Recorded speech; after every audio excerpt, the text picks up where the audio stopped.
Our world is a complicated place. Ethnic cleansing in Darfur, the ongoing conflict between Pakistan and India, the challenge of religious extremism in Afghanistan, mosques, synagogues, churches, targeted and attacked as religion is hijacked to promote hatred and violence.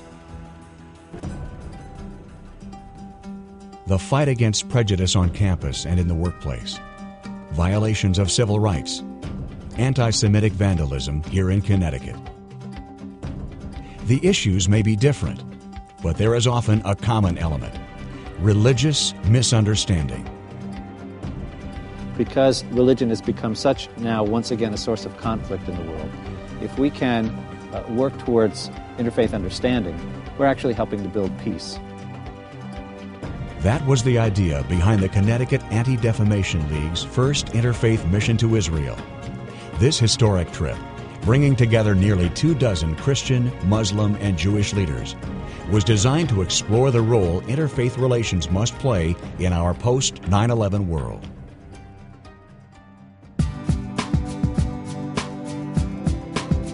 As a Jew, and as someone who has been to Israel probably 20, 30 times already, my focus is almost entirely through the lens of a Jew. And I had forgotten the other part of Israel and the importance of Israel to others.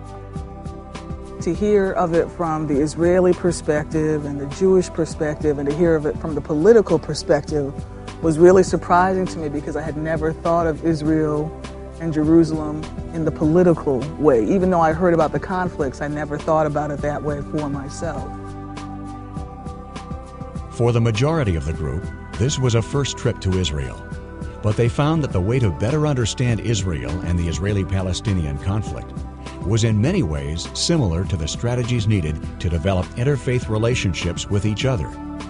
They personally experienced Israel and its people, Jew, Muslim, and Christian alike.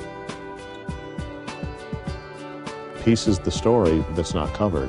It was amazing how an episode flared up, got worldwide coverage, and people were calling me on the cell phone, and I'm looking out the window saying, no, it's fine.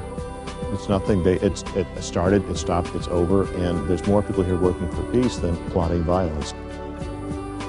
You can talk about people living their lives day to day, and that happens out of necessity. There's literally no viable alternative, and yet how do you measure the loss, the compromise of living when you have to go through a metal detector just to go to McDonald's? There was a meeting, there was a coming together, there was a crossing over of not only honoring one another's traditions, but also an integration in a way that I think made all the difference for me in that whole experience. Whenever you hear about the news from that part of the world, it's all about conflict. And when you're meeting the average person and interacting with the thought leaders in some capacities, and they're talking about peace. And to me, that is the most important news, and that is being missed by everyone.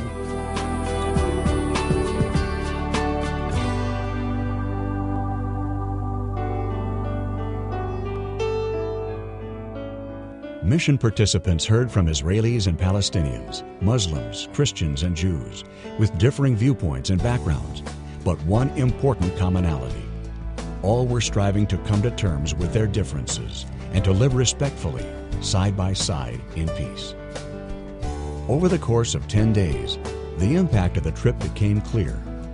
On the most basic level, mission participants learned about each other and their respective religions, but they also learned about a diversity of belief, opinion, and perspective in Israel, and among Jews, Muslims, and Christians that many never realized existed. I learned so much more about the beauty and the truth and the faith of the Muslim faith, and how much it fits right upon how God teaches everyone essentially the same. Would you all please love each other? I love you, and I love you all. Can't you just get along? For the first time, I got it in my bones what Israel means to Jewish folks.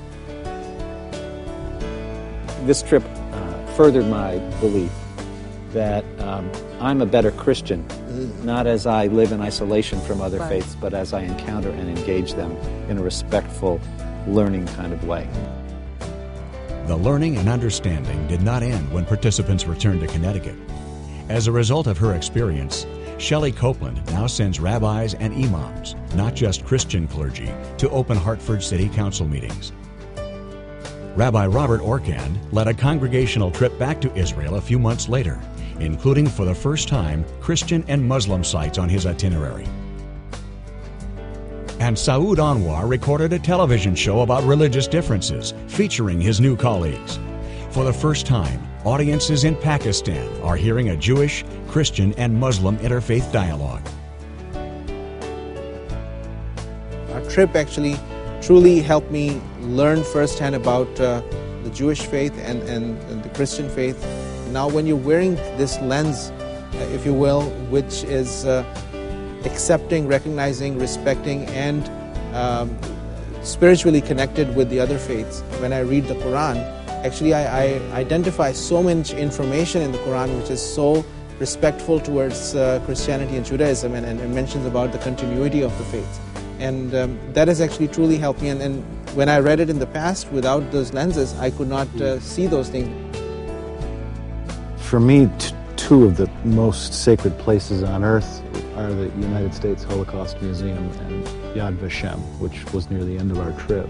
Just the conviction, the commitment, never to let that happen again. To respect the minority, to respect the powerless, to respect the different. All of you put faces on other faiths. When I think Protestant or I think Muslim, I'm seeing Saud's face, I'm seeing John's face, and it changes the way I think and it changes the way I talk.